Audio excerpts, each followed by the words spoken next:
go. Yeah.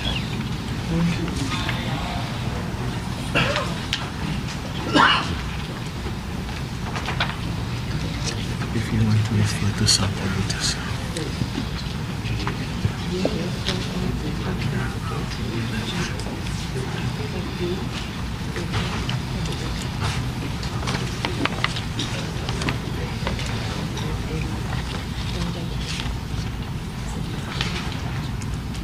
Okay. Are you ready?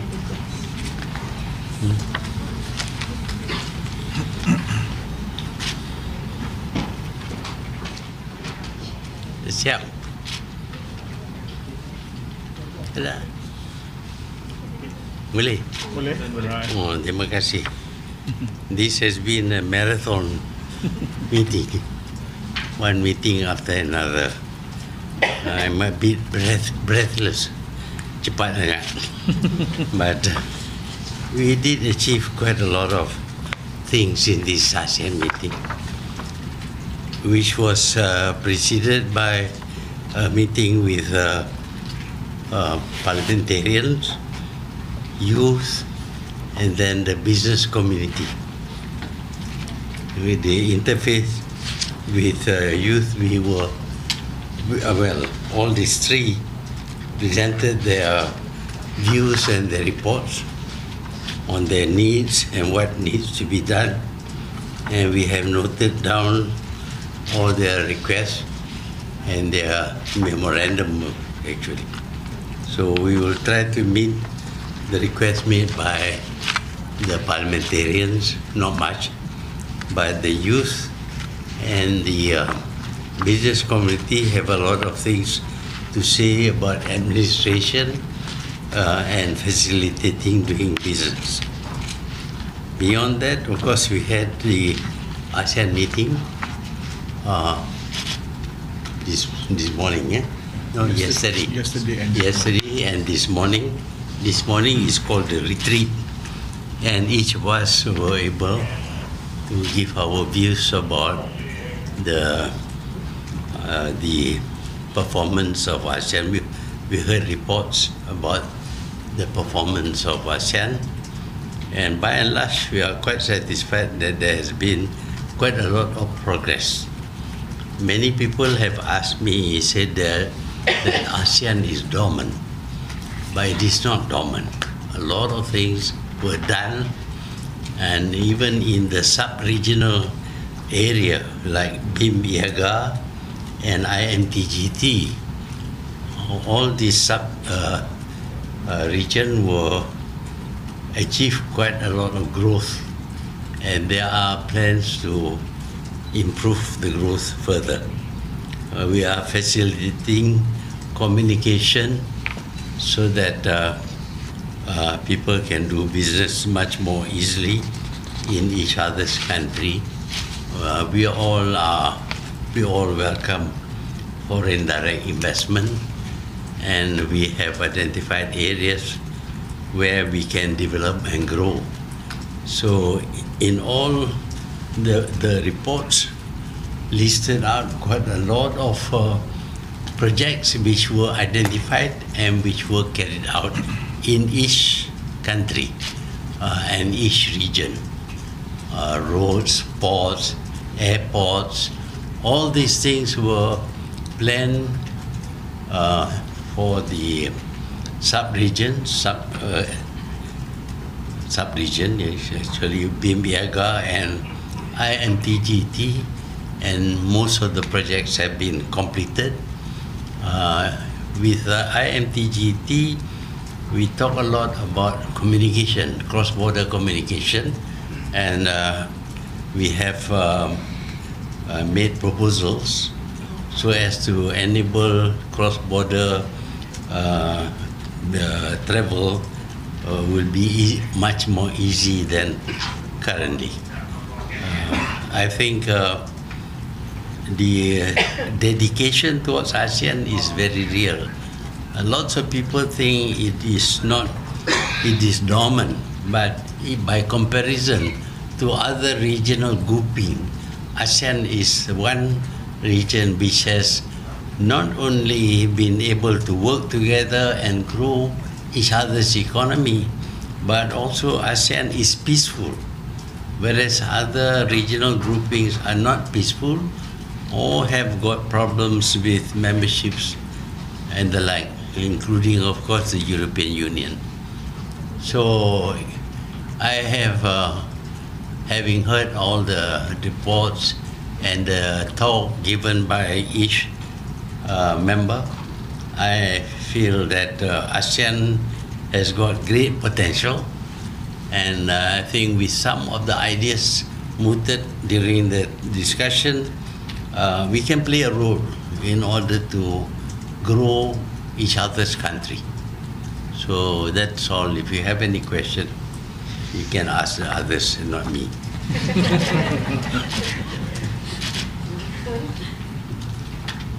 Yes. Tentang ASEAN tu, sebab apa yang difokus dalam ASEAN kali ini adalah antaranya adalah ASEAN yang begitu mana Thailand begitu optimis yang ia dapat diutamakan akhir tahun ini. Jadi progresnya sehingga ke yang ASEAN 24 ni macam mana? Jawab. ASEAN. Yeah. Yeah.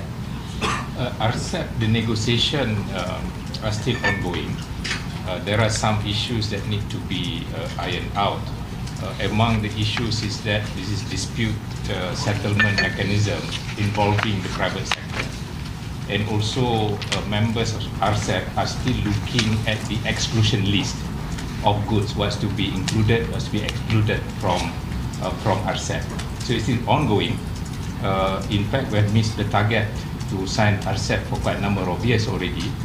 But members of ASEAN are quite committed in trying to conclude ASEAN by end of this year. Thank you.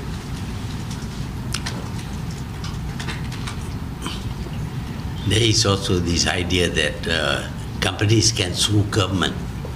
That is a very dangerous thing, because it means that the people who will judge the case may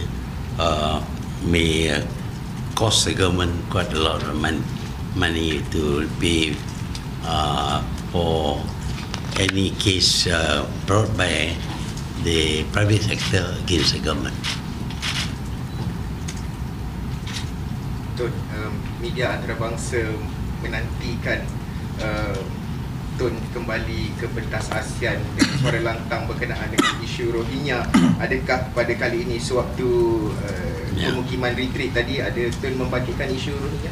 Ya, saya cakap berkenaan dengan Rohingya.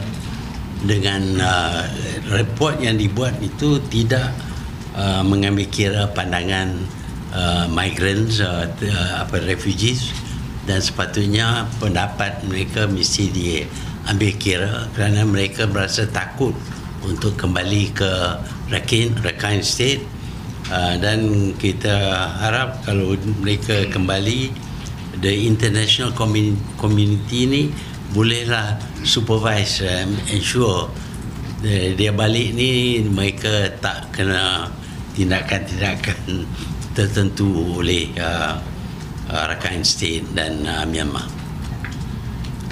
Tun ada bersua muka bersama dengan Aung San Suu Kyi untuk dia duduk sebelah saya.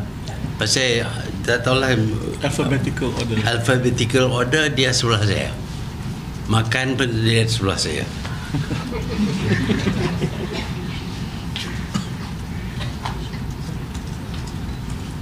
Tapi yang bercakap totally berkenaan dengan Rakhine State ialah Indonesia. Indonesia bercakap satu subjek saja. Only about Rakhine State. Saya cakap macam-macam lah, macam biasa.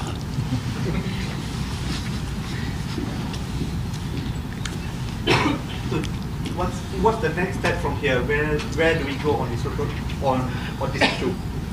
Because there have been so many things held over here, but there's no movement on this specific thing on Rohingya. So what is the next move like? Well, there are many things that emerge from the discussion and the reports, and we take note of all of them. But among the areas that we are concerned with is that trade within the ASEAN region is very small. Only 25% of total trade. whereas other groupings like the European Union and North America, the trade within them is very big, going up to 40 or 50%. So there is a need for us to make special effort to increase trade within the 10 ASEAN countries. We have some idea about how to do that, and I think among the others, of course, is tourism, for example, can be stimulated further, and simple things like procedures, processes, legal requirements and all that need to be looked into in order to increase trade within the ASEAN countries. Bercakap berkenaan dengan untuk increase trade ASEAN countries, sebelum ini sewaktu lawatan rasmi di Filipina, Tun ada menyebut berkenaan dengan one country, one industry. Adakah itu yang dimasukkan dengan sebahagian daripada untuk meningkatkan trade? Itu satu daripada idea. Tapi satu lagi idea ialah kita tentukan apakah yang kita import ke dalam ASEAN. Dan banyak barangan ini mungkin kita juga mengeluarkan, iaitu import substitute. Itu adalah satu cara negara-negara memperkenalkan industri ke negara mereka. Malaysia juga begitu.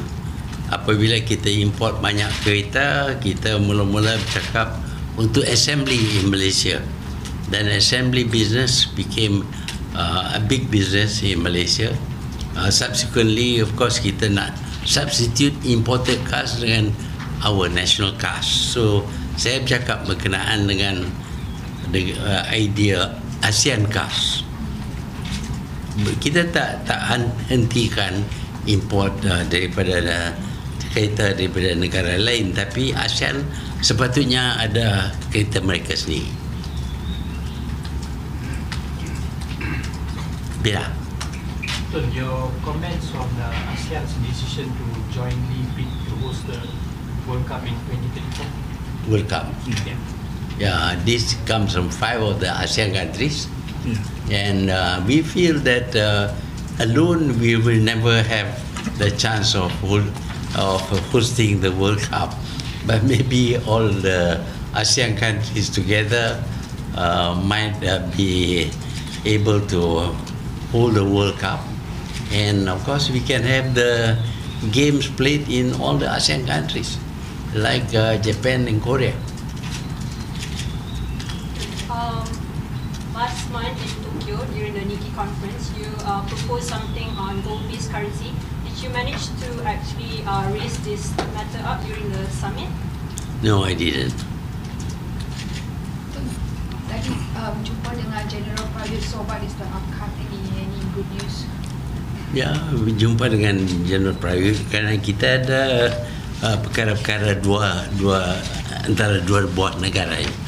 Umpamanya kita punya cross border facility, jalan itu nak kena dibetulkan supaya gateway itu sama, tak begitu jauh sangat, dan kita kita ada peranan dalam cuba facilitator dalam masalah keganasan di selatan Thai. Itu juga kita ni, dan kita juga bercakap sedikit berkenaan dengan masalah yang disebabkan oleh dual nationality. Pasal ada orang yang rakyat Malaysia tetapi rakyat Thai juga. Ini menimbulkan banyak masalah. Benda ini juga kita cakap. Dan ada perkara-perkara lain lagi, macam dia dah buat jembatan, dan kita belum buat jembatan di sebelah Takbai, sebelah timur, 2 buah jembatan.